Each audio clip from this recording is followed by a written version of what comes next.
Clara was in her studio, a chaotic and vibrant space where the walls were adorned with her eccentric creations.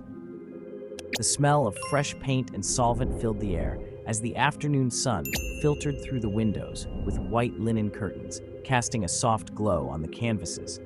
She was sitting on the floor, surrounded by brushes, paint tubes, and sketches that seemed to converse with each other. The colors she used were an extension of her soul: deep blues, fiery reds, and radiant yellows.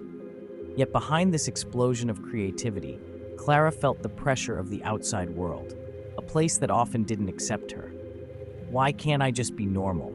she murmured to herself, looking at an unfinished painting that depicted a woman breaking free from invisible chains. Inspired by her own struggle, Clara reflected on the moments when her art was belittled. She remembered an art fair where a critic had called her excessive, simply because her colors didn't align with what he considered refined taste. She closed her eyes, trying to push away the pain of that memory. Give up authenticity to please others? Never again, she thought, determined to continue her creations. Meanwhile, across the city, Ethan was sitting in a meeting room, surrounded by colleagues discussing numbers and forecasts. He felt like a fish out of water, trapped in a world that valued perfection and conformity. Wearing a dark suit and carefully chosen tie, he maintained a neutral expression, but his mind was far from that monotonous conversation. When did my life become so predictable? He wondered, observing how his colleagues struggled to maintain an impeccable image. He knew he was expected to be the leader, the example to follow, but the pressure to fit social norms was becoming unbearable. "Ethan, are you with us?" The question from one of the directors brought him back to reality. He forced a smile, nodding. "Sorry, I was thinking about some ideas for the project." What he really wanted was to break free from that room, find some life outside that oppressive environment. Deep down, there was a voice calling for freedom, but the idea of breaking with expectations was terrifying. Fate, however, had different plans for them. On a sunny day, Clara decided to have a coffee at the small, cozy Brooklyn cafe she often visited. With her messy hair and a long, colorful, flowing dress, she felt light and carefree. As she entered, her gaze was fixed on the menu, and her mind wandered over her latest works. Without paying attention to her surroundings, Clara walked hurriedly when she suddenly bumped into someone. "Sorry," she exclaimed, looking up and meeting Ethan's eyes. The coffee spilled on the table, and she could feel her face flush with embarrassment. "I didn't mean to. I'm a disaster." She laughed nervously, trying to break the tension of the moment. Ethan, surprised and with his eyes fixed on the woman who seemed so different from everything he knew, replied, "Don't worry, it happens. I should have been looking where I was going." He tried to maintain composure, but he couldn't help noticing the vibrant aura Clara emanated.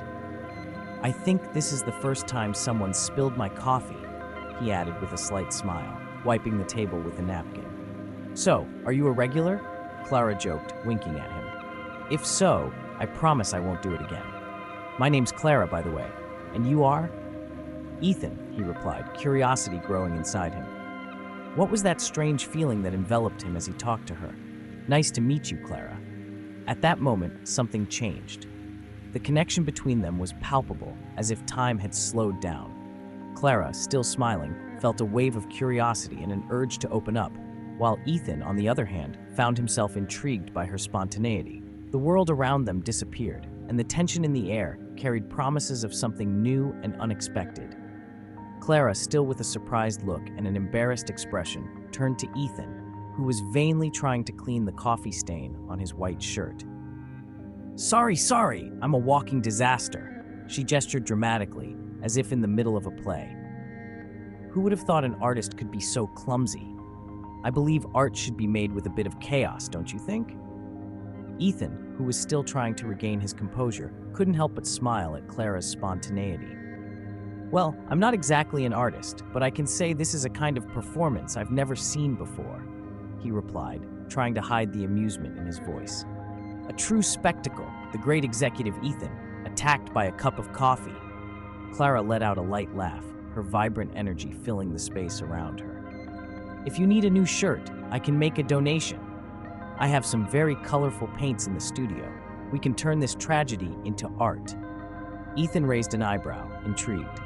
Turning a coffee stain into art? Do you really believe everything can be art? Of course. Life is full of colors and textures. Even bad things can become something beautiful if you look at them from the right angle, Clara replied, her eyes shining with enthusiasm. And life is too short to keep an impeccable image all the time. Ethan hesitated for a moment, considering his own insecurities and the constant pressure to stay on a pedestal of perfection. He had never thought of life that way. And what do you do when the art you create isn't well received? He asked, curious. Oh, that's easy. I just paint over it. Or, if all else fails, I do a symbolic burning and move on. Life is a big blank canvas, and we have to risk a few stains to create something extraordinary. Clara exclaimed, as if revealing a precious secret. In the days that followed, Clara and Ethan began to meet regularly at the cafe. With each encounter, the conversations deepened, and they explored not only the challenges each faced, but also their dreams and aspirations. Clara talked about her art with contagious passion, her eyes glowing as she described each brushstroke and each idea that came to her mind. Do you really believe art can change the world? Ethan asked one day, as he watched Clara gesticulating animatedly.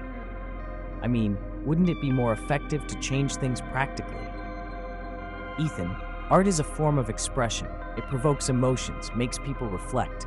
Sometimes a painting can say what words can't, Clara replied, her voice full of conviction. And who knows, it might even inspire someone to take action. Ethan nodded, admiring how she saw the world. You make me want to be more daring, he confessed, a little embarrassed. I've spent so much time trying to be what everyone expects me to be that I forgot who I really am. Then, who are you, Ethan? Clara asked, leaning forward, interested. He hesitated, looking at the table as if the answers were drawn in the coffee stains.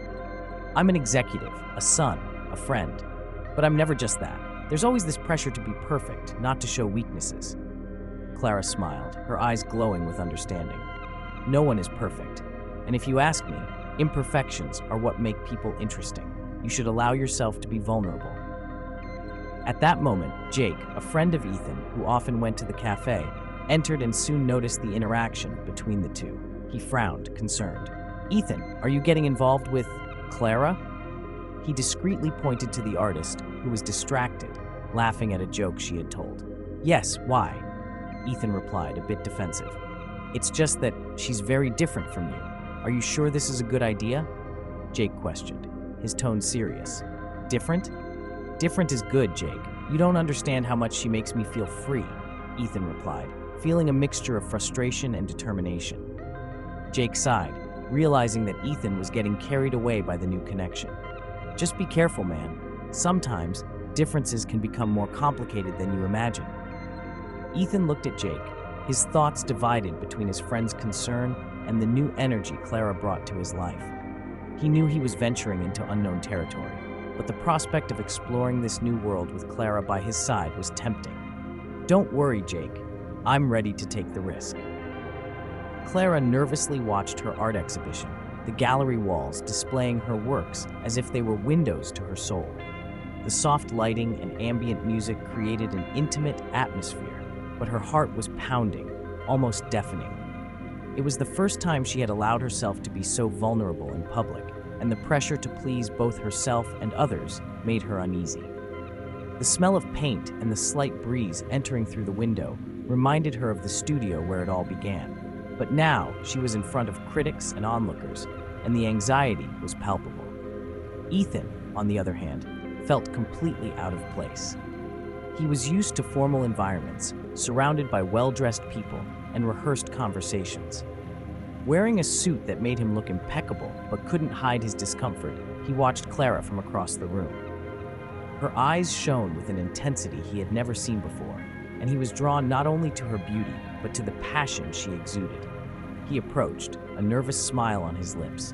"You look amazing," he said, trying not to let on how much he was out of his comfort zone. Clara looked at him, her smile widening, and for a moment he forgot the world around him.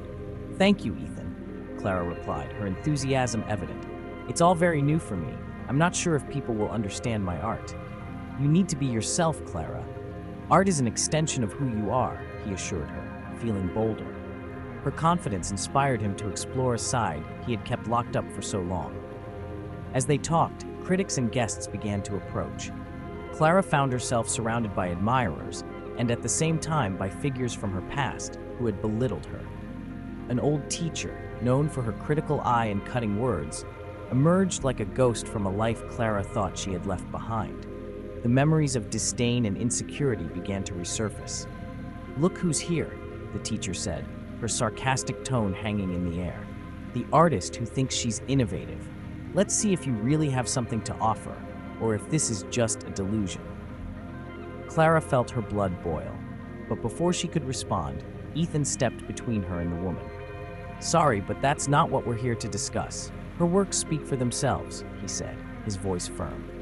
Ethan's defensive posture surprised Clara and, at the same time, made her feel protected. "Do you dare interrupt?" the teacher retorted, surprised by Ethan's audacity. "Yes, I dare. Clara's art is a celebration, not a target for destructive criticism. If you can't see that, maybe you're not ready to appreciate something truly beautiful," he replied, with a tone that brooked no argument. Clara was stunned. His courage inspired her, and at the same time, made her feel a bit guilty for letting the teacher's words affect her. "Thank you, Ethan," she said, touching his arm gently. "You didn't have to do that." "I wanted to. You deserve to be defended, Clara." "Your art is powerful," he replied, his gaze fixed on hers, where he could see the flame of gratitude. With the tension of the moment dissipating, they continued to explore the exhibition, Clara feeling more confident with each compliment she received. The critics were intrigued, and Ethan realized that even though he felt out of place, he was exactly where he wanted to be, by her side. In that moment, as Clara talked excitedly about her works and her creative process, Ethan let himself be enveloped by her energy. He realized that the life he had led, so full of rules and expectations, seemed bland compared to the vibrant palette of colors and emotions that Clara brought. The desire to connect with her grew with every word, and Ethan felt more alive than ever. When the night began to wind down and the guests started to disperse, Clara and Ethan found themselves in a quieter corner of the gallery. Her gaze was full of emotion, and he couldn't resist the urge to move closer. "You made me feel safe tonight. I never imagined someone could support me like that," Clara confessed, the vulnerability in her voice resonating deeply with Ethan. "I'm here for you, Clara. You're not alone," he affirmed, and in a moment that seemed suspended in time, they leaned toward each other. The kiss they shared was unexpected but transformative, as if all the barriers that existed between them had been dissolved. There, in the warmth of the night and the soft glow of the gallery, something changed irrevocably. The kiss wasn't just a sign of romance. It was a promise of a new beginning, a bold step toward a future that defied all their convictions. Clara stood in front of the mirror in her small studio, observing her reflection. The morning light filtered through the windows, illuminating her walls filled with art. However, a cloud of insecurity hung over her. Despite the invitation to the gallery in New York, the image of Sophie, her old rival, invaded her mind like a persistent echo. "What if she's there and overshadows me?" she thought, biting her lower lip. The insecurity consumed her, and the vibrant brightness of her colors seemed to lose its vitality. Meanwhile, Ethan, in his elegant office, was analyzing the emails arriving in his inbox. The image of the successful businessman everyone knew was a burden he carried. He thought of Clara, her contagious laughter, and the way she colored his gray life. The phone rang, interrupting his thoughts. It was Jake, his friend and confidant. "Hey man, how are things with the artist?" Jake asked, concern in his voice. "She's anxious about the exhibition. She thinks Sophie might be there," Ethan replied, worry creeping into his words.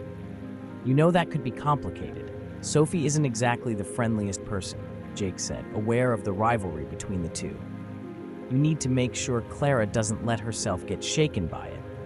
Ethan nodded, even though Jake couldn't see him. He knew he needed to do something to help Clara face her fears. "I'll make sure she knows I'm here to support her," he replied, already thinking about how he could use his contacts to help. When he arrived at Clara's studio, he found her in a whirlwind of emotions. "Clara, you look beautiful," Ethan said, trying to break the tension in the air. She turned, her eyes shining but still reflecting insecurity. Thanks, but I don't know if I'm ready for this, Clara confessed, gesturing toward the canvases waiting to be displayed. What if I'm not good enough? What if Sophie makes a point of putting me down again? Don't think that way, Ethan said, approaching her. You're an incredible artist. Your art speaks for itself, and I'll be there, rooting for you. Don't let her make you feel less. Clara smiled, a bit more relaxed, but the shadow of rivalry still hung over her. Ethan, it's easy for you to say that. You don't know what it's like to be under her pressure. She's a monster. Clara exclaimed, emotions running high. Look, I'll use some of my contacts at the gallery. I can help ensure you have a worthy space and that people see your talent, Ethan offered, his voice firm and determined. Clara hesitated. Would you really do that? I don't want you to commit to something that could harm your image. You're an executive, and I'm just an artist. Clara, you're not just an artist. You're the artist I admire. And if that means mixing a little personal life with business, then so be it. I don't care about my image. I care about you, Ethan replied, the sincerity in his words making her heart race. The silence between them stretched, and Clara felt the pressure in her chest ease a little. Thank you, Ethan. It means a lot to me. But what if things don't go as planned? She was fearful, but hope began to seep into her being. If things don't go as planned, we'll deal with it together.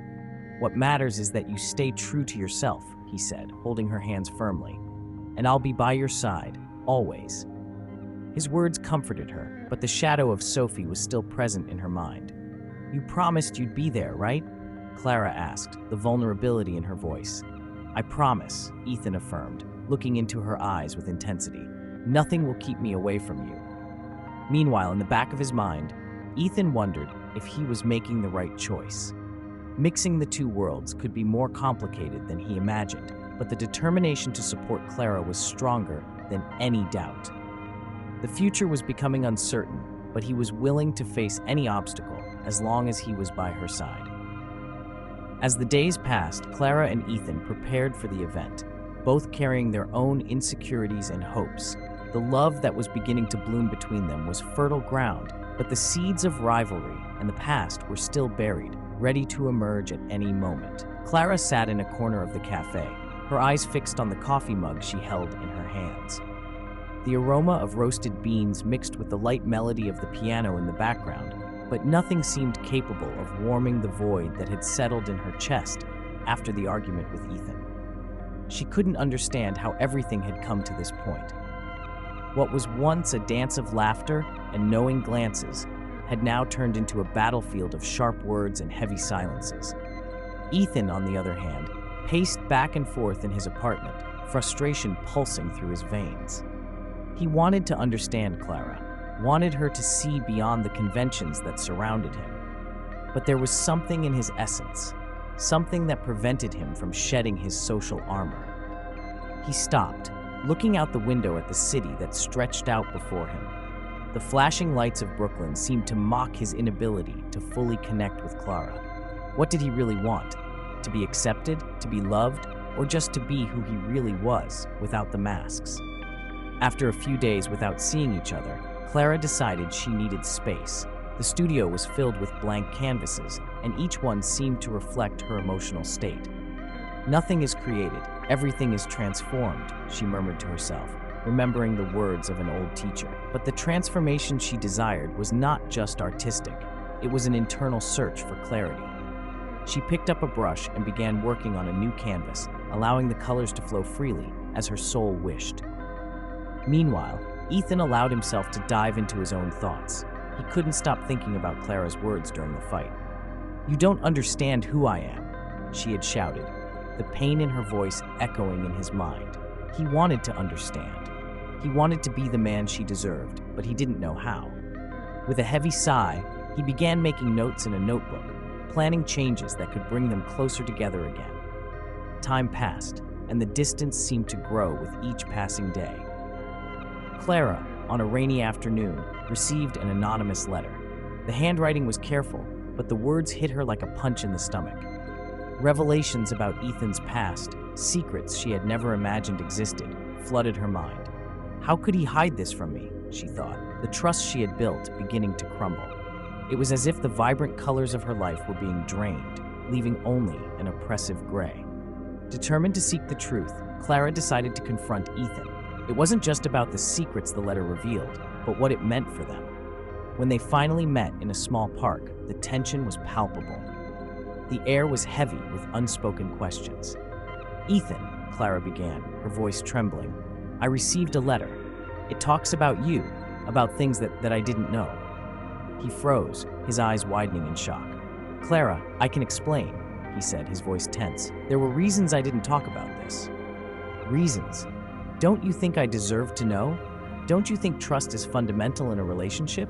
She fired back, frustration overflowing. "I didn't want to hurt you. My past doesn't define who I am now," Ethan defended himself, his hands clenching into fists. "I've changed, Clara. I really have. But you're still hiding parts of yourself. How can I trust someone who isn't completely honest with me?" Clara questioned, the pain in her eyes mixing with anger and confusion. The silence that followed was deafening. They were both on the edge of a precipice, one disastrous step away from separation. Clara turned, her heart heavy, as Ethan watched her, helpless. He knew he needed to do something, but fear and insecurities paralyzed him. As they each went their separate ways, uncertainty hung in the air like a ghost that refused to leave. They both knew that trust, once broken, could be difficult to rebuild, but the hope of a future together still burned, even if overshadowed by the shadows of the past. Clara sat at her small table in the cafe, nervous, the anonymous letter in her trembling hands. The aroma of fresh coffee and the murmur of conversations around her seemed distant, as if the world around her had disappeared. Her heart raced as she waited for Ethan, who was late. When he finally entered, his gaze immediately met hers. He smiled, but Clara noticed a shadow of concern on his face. "Hi, Clara. Sorry I'm late. Traffic was awful," he said, pulling out a chair to sit. The tension in the air was palpable, and she took a deep breath before speaking. "Ethan, we need to talk," she began, her voice firm but slightly trembling. "About the letter I received." Ethan's smile vanished instantly. "The letter? You read it?" He seemed surprised, almost incredulous. "Yes, I read it, and I don't know what to think about all this," Clara replied, her gaze fixed on the table. "You told me you had a complicated past, but this is much more than I expected." Ethan closed his eyes for a moment, as if trying to gather his thoughts. "Clara, I made mistakes. Mistakes I can't change, but I've learned from them. The person I was isn't who I am now. But how can I trust you?" Clara asked, her eyes shining with frustration. "You hid this from me. How can I know you're not hiding more things?" He leaned forward, seeking her eyes. "I don't want you to see me as the man I was. I want you to see who I am now. I've changed, Clara. I've moved away from that life, that pressure." His voice was a mix of sincerity and desperation. Clara felt a knot in her throat. "Ethan, I want to believe you, but it's hard. I need time." "I understand," he replied, the sadness evident in his gaze. "I just ask that you don't leave me. I want to fight for us." Meanwhile, Jake observed the scene from afar. He had always had a special concern for Ethan, and now, seeing the tension between the two, he felt it was time to intervene. After Clara left the cafe, Jake approached Ethan. "You need to be honest with her, man," Jake said, with a serious tone. "The letter wasn't just a warning, it was a truth you need to face." "I know, Jake, but I was trying to protect her. I didn't want her to see my past as a stain. She deserves something better." Ethan replied, frustration in his voice. "Protecting isn't hiding. Clara deserves to know the truth, even if it hurts. And now, you've lost her by trying to be someone you're not," Jake stated, his gaze intense. Ethan felt the weight of Jake's words. "I'll talk to her. I need to make things right." Meanwhile, Clara was in her studio, painting fervently, trying to process her emotions. She felt betrayed, not just by Ethan, but by herself, for having allowed herself to become so deeply involved in a relationship that seemed built on lies. The studio door opened, and a familiar figure entered. It was Sophie, the rival Clara feared. "Clara, it's good to see you," Sophie said, with a smile that didn't reach her eyes. "I heard about your new exhibition. I'm looking forward to seeing what you've created." "Thanks, Sophie. I hope you like it," Clara replied, trying to hide her aversion. "I just hope you haven't forgotten that the art world is ruthless. Competition is fierce, and you never know when someone might want to bring you down." Sophie insinuated, the venom in her words evident. The tension increased, and Clara decided she would no longer allow herself to be intimidated. Sophie, I know you're trying to destabilize me, but this time, I'm not going to let you affect me. I'm stronger than you think. Sophie's expression changed, revealing a disdain Clara had never seen before. Do you really think you can compete with me? I'm a respected artist, while you're just an eccentric who paints at home. Clara took a deep breath, feeling more confident.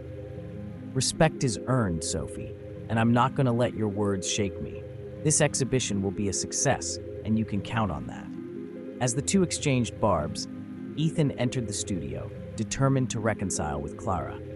He saw the tension in the air and, realizing Sophie's presence, felt a chill in his stomach. Clara, I need to talk to you, he said, his voice firm. Ethan, now's not the time, Clara replied, but he wasn't deterred. No, this is exactly the time. I'm ready to be honest with you and face my past, Ethan declared, looking directly at Clara, while Sophie watched in silence, intrigued. The atmosphere was charged with emotion. Clara looked at him, and something in his gaze made her feel that he was being sincere. Then speak. Let's get this out of the way. Ethan took a deep breath and began to speak, while Clara and Sophie listened attentively, each with their own expectations and fears. The truth was about to come to light, and Clara knew that this moment could change everything between them, for better or for worse. Have you ever been in a situation where you felt your differences were an insurmountable obstacle? What if you reflect on how those differences can actually be the key to unexpected connections and incredible opportunities? The story we saw today shows just that. Initial disdain gave way to an unexpected and transformative union. Think about the times when you felt excluded for being who you really are. How can you turn that feeling of rejection into a force for something positive in your life? Share your experiences in the comments and leave your thoughts on how to overcome similar challenges.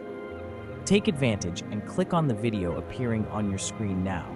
This is, in my opinion, one of the best stories I've ever told. And if you liked what you heard now, you'll undoubtedly love this other story too. So subscribe to the channel, click on the video on your screen now, and I'll see you in a few seconds.